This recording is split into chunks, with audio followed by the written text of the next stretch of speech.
L'accession à la propriété est un objectif pour nombre de Français. Il se traduit majoritairement par la construction ou l'achat d'une maison individuelle. C'est la forme d'habitat dans laquelle on dénombre le plus de propriétaires. Les paysages pavillonnaires que nous connaissons émanent du concept de la cité-jardin et des cités ouvrières paternalistes où l'ouvrier accède à sa maison avec jardin grâce à la bonne marge de l'entreprise. Le pavillonnaire se développe fortement avec l'évolution de nos modes de vie durant les Trente Glorieuses, mais aussi suite à l'échec de la politique des grands ensembles, avec l'accroissement de la mobilité qui permet d'habiter facilement hors des villes et par la mise en place d'un système politique et économique qui promeut la propriété individuelle. Mais les politiques publiques sont aujourd'hui critiques envers ce modèle d'habitat et envers l'étalement urbain qu'il a généré. Il nous faut donc expérimenter de nouvelles formes d'habitat plus efficientes, moins consommatrices d'espace. Il nous faut également retrouver un projet d'habiter qui soit réellement adapté aux usages et aux besoins d'aujourd'hui, mais aussi adapté au contexte et aux sites de construction. Pour cela, il est nécessaire de sortir d'une logique de standardisation de la maison individuelle sur catalogue, implantée au milieu de son terrain. Ce que nous expliquons dans l'exposition, c'est que le principe d'un habitat individualisé avec jardin ne doit pas être évacué, car il présente de vraies qualités d'habiter. Mais sa forme doit être réfléchie au regard des enjeux contemporains.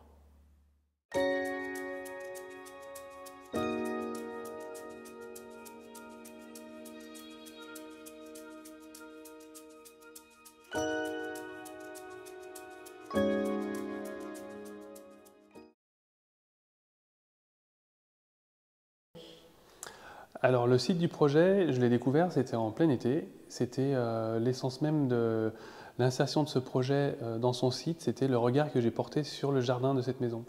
C'était un jardin qui était bien étoffé, une maison des années 30, le jardin a bien pris sa place.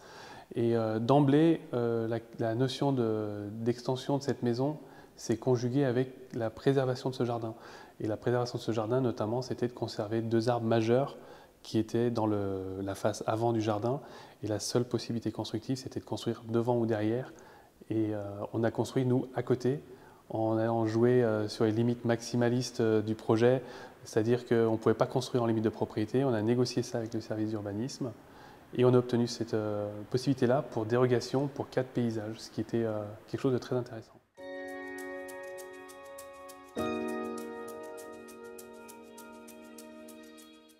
Les particularités du lieu, c'est que la maison existante était donc des années 30, dans son jus, avec une certaine patine, un peu vieillissante, un peu cassée, un peu malade.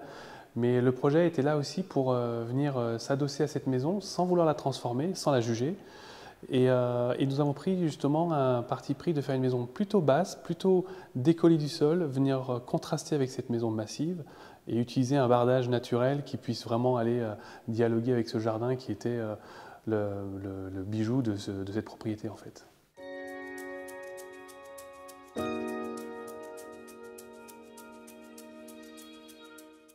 Alors les quartiers pavillonnaires, aujourd'hui la pression foncière fait que les parcelles en fait sont de plus en plus petites. Ça c'est un fait, que ce soit à Lyon ou ailleurs.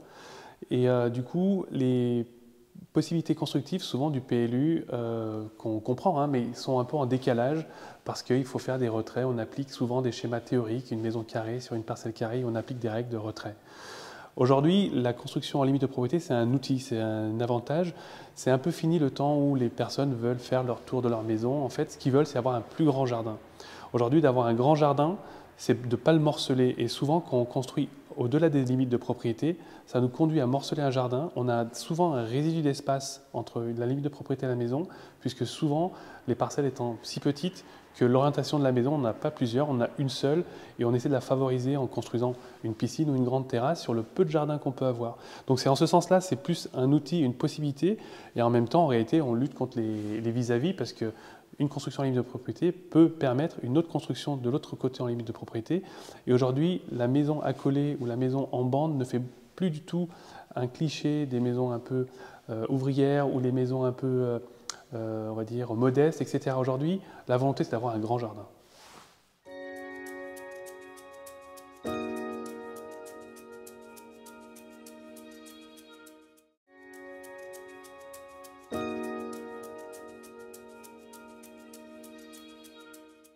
Notre regard s'est avant tout posé sur le site et nous avons démarré par une étude préalable afin de consolider les attentes des futurs habitants.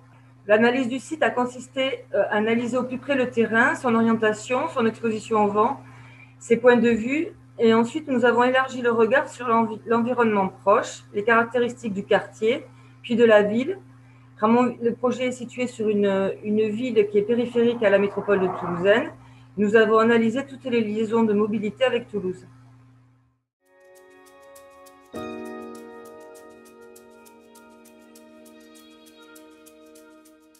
Du lieu, nous avons retenu son orientation, son environnement proche, la qualité de vie en fait. Le projet est situé dans un quartier de lotissement, donc avec du moindre bruit, de la moindre pollution lumineuse, et ensuite avec des liaisons douces, c'est-à-dire des liaisons avec des pistes cyclables et qui relient Ramonville à Toulouse, le long du canal du Midi. Donc tous ces avantages ont été mis en perspective avec la charte élaborée par les futurs habitants. Ensuite, les habitants avaient l'ambition d'échange avec le quartier au travers de manifestations diverses, la MAP, de petits concerts, des discussions, des réunions, etc. Et nous avons donc élaboré un bâtiment compact qui fait frontière entre l'espace semi-public d'échange et privé, le jardin partagé.